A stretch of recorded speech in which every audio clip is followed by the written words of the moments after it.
Bem-vindas e bem-vindos ao Naive Investor. Meu nome é Gustavo Sayani, hoje é dia 28 de abril de 2025 e este é o nosso episódio número 1150. Hoje eu vou acatar a sugestão aqui do César, que falou: teria interesse em uma atualização de REC V3. Bom, um pequeno comentário aqui, a minoria dos tickers, né, desses símbolos que eu sei de cor, tá? Só um comentário, mas isso fala um pouco sobre a filosofia que eu sigo, né, de investimento em valor, em que a gente pensa no investimento como um investimento na empresa, nas pessoas que estão ali, nas coisas bem tangíveis, né? Tem muita gente, não estou dizendo que é o seu caso, né, César, mas que fala muito em papel, vou comprar um papel, né? Que lida com essas coisas de uma maneira mais removida, mais abstrata, né? Algumas dessas pessoas obtêm resultados extraordinários, tá? Não tenho dúvida sobre isso. Mas eu prefiro pensar mais próximo do que a coisa é na sua operação e coisa e tal. E tem, né, textos, né, Graham and Doddsville, né, de toda essa escola que mostra que, ou pelo menos defende e baseia, que é uma filosofia que funciona melhor para a grande maioria das pessoas, tá? Tudo isso para dizer que isso aqui eu fui consultar aqui e é a Petro Recôncavo, né? Eu tenho aqui anotado, não muito. Quando eu não tenho muitos anos anotado, em geral é porque o IPO é relativamente recente, né? Então, vamos ver aqui. Aparentemente, o IPO aqui, 7 de maio de 2021. Então, está prestes a completar 4 anos. E sim, isso é recente, tá? Eu prefiro investir em empresas com 10 anos na bolsa ou mais, porque a gente tem mais números, ela já está mais estabelecida. Obviamente, a gente perde, como em toda estratégia, tudo na vida, a gente faz uma escolha e tem perdas, né? A gente perde, às vezes, empresas em grande crescimento e tal. Mas aí a Petro Recôncavo já não é, assim, de início já não é das mais, assim, palatáveis para mim, né? Por outro lado, olha, é uma empresa que tem dívida sobre patrimônio, 0,2. Né? Lembrando que eu prefiro empresas entre 0 e 0,5. Portanto, bem confortável dentro. Passivo seu patrimônio, e todos esses números são do fim de 2023, tá? 0,51, né? E eu gosto de 1 e menos, né? Então tá muito confortavelmente abaixo. Liquidez corrente 1, eu prefiro 2 ou no mínimo 1,5, então não tão bom. Uma receita que cresceu aqui, não de 2022 para 2023, mas em relação aos anos anteriores, cresceu muito.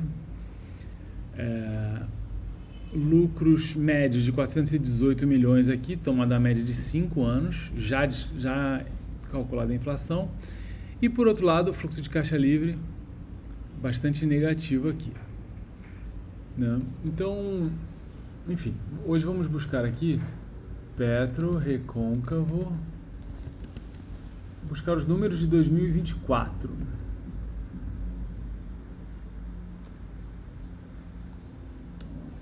Demonstrações financeiras.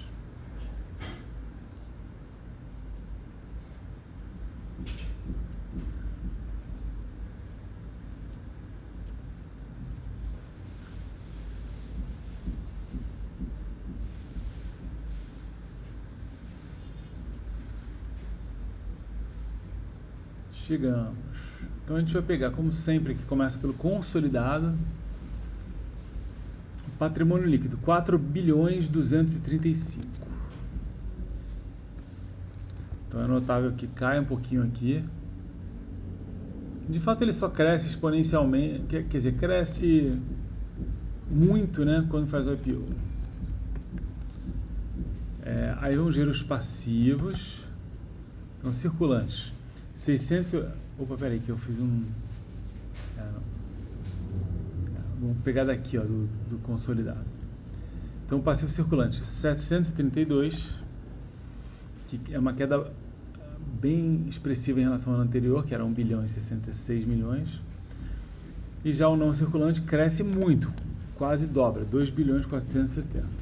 Então, chega aqui a 3 bilhões e 202. Então, essa relação passivo sobre patrimônio se deteriora bastante de uma base que era bem confortável. Vamos ver dívidas, então empréstimos e financiamentos, 0. Debêntures a pagar em curto prazo, 21 milhões. Empréstimos e financiamentos, 0. E depois eles tomam bastante aqui em debêntures, olha, 1 bilhão e 771. Então, total, 1 bilhão e 792. Quase dobra a dívida. E os números aqui se deterioram, né, sob uma ótica simplista, né? Estavam muito confortáveis, de repente esse capital vai ter um bom uso e vai dar tudo certo, né? Então, assim, simplistamente, olhando rápido, não me preocupa muito esse crescimento na dívida e no passivo da PetroRecôncavo. Não seria isso que me traria preocupação de imediato. Liquidez corrente, né, que é o quanto de dinheiro ela tem livremente, rapidamente acessível para cada unidade de dinheiro que ela estima que vai precisar gastar para operar nos 12 meses seguintes. Isso a gente calcula pegando o ativo circulante, 1 bilhão e 569, e dividindo esse número pelo passivo circulante, 732. Então aqui dá 2,14. Notem como oscila isso aqui, agora está acima de 2, que seria o confortável, e acredito que seja muito por causa da dívida, né, que ela entra no ativo circulante, como caixa, etc. Então, fica, né, a empresa realmente está mais solvente no curto prazo. Receita, vamos ver para onde foi a receita. 3 bilhões 265. Então cresce, mas se for considerar a inflação aqui, não cresce tudo isso.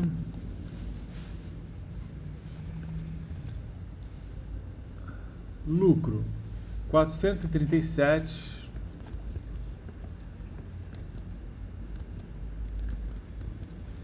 Que é um número menor do que o ano anterior, bem menor do que 2 anos antes.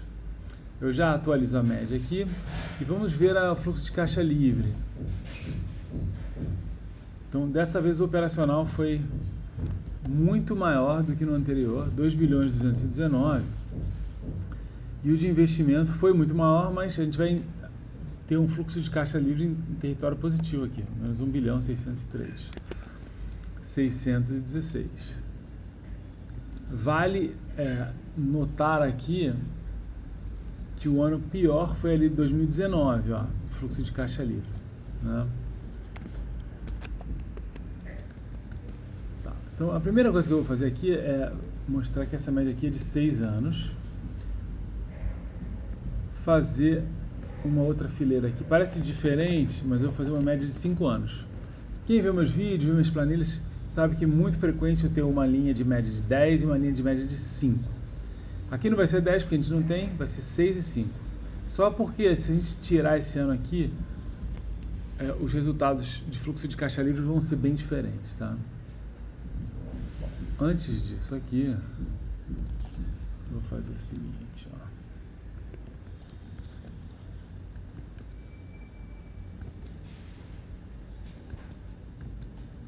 Então temos aqui,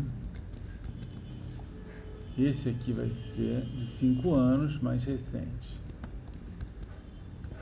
Notem como o lucro, tomado 6 anos, vai de 430, para tomar 5 anos vai para quase 500.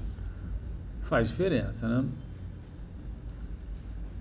E aqui, ó, fluxo de caixa livre tomado em 5 já vai para o território positivo, ainda que não seja muito, ó. 55 milhões. Tá. Agora é interessante comparar esse nível de dívida, 1 bilhão e 800 milhões, com o lucro aqui que ela vem realizando de 429. Então ela vai precisar aí de uns 4 anos e meio desse tipo de lucro para pagar, para zerar a dívida se ela quiser. Se for considerar o fluxo de caixa livre, aí é negativo, né, em média de 6 anos. É uma relação muito desfavorável. É uma relação de empresa ainda meio recente na bolsa, mas assim, já se vão aí 4 anos, poderia ser diferente, né? Vamos ver quanto é que ela está custando. Então, market cap dela, 3 bilhões 970. Então, a primeira coisa que salta aos olhos é que o market cap dela vem caindo.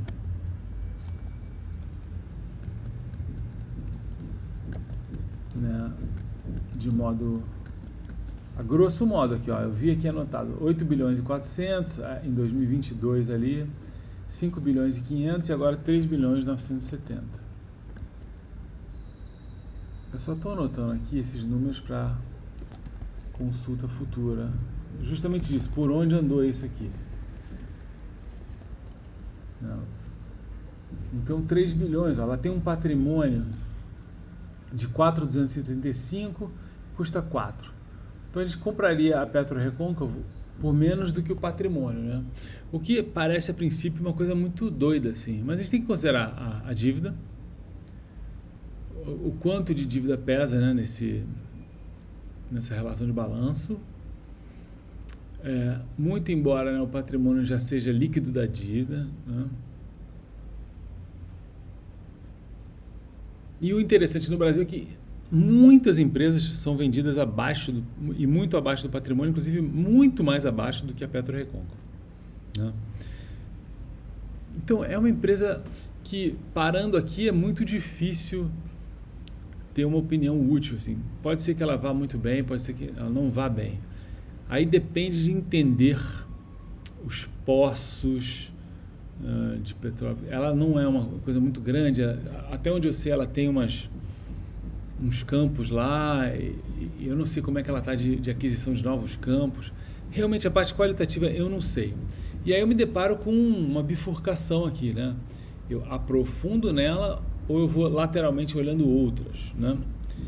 E a minha preferência é por lateralmente olhar outras, porque a gente vai se deparar e tem se deparado com empresas muito bem estabelecidas, com preços,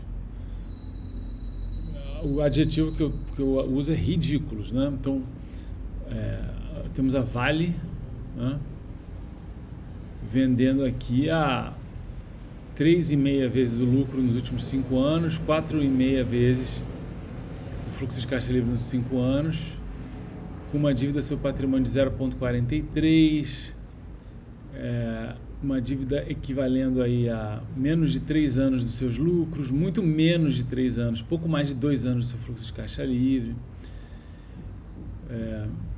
Sim, né, temos um momento de guerra tarifária, uma descrença de que haverá uma grande demanda pelo minério da Vale no futuro. A Vale é uma empresa com problemas pregressos de ecologia e tal. Mas é apenas um exemplo, tá? E nós precisamos de 2, 3 ou 4 exemplos só para contrabalancear uma ideia como a da PetroRecôncavo. Isso dito, no próximo episódio eu volto olhando outra e fica guardada a PetroRecôncavo para o futuro. É claro, se você souber coisas da PetroRecôncavo que me escaparam aqui, que existem muitíssimas, e se você quiser compartilhar com a gente, é muito bem-vindo. Ficarei grato e tenho certeza que outras pessoas também ficarão. Muito obrigado, até os próximos. Tchau, tchau.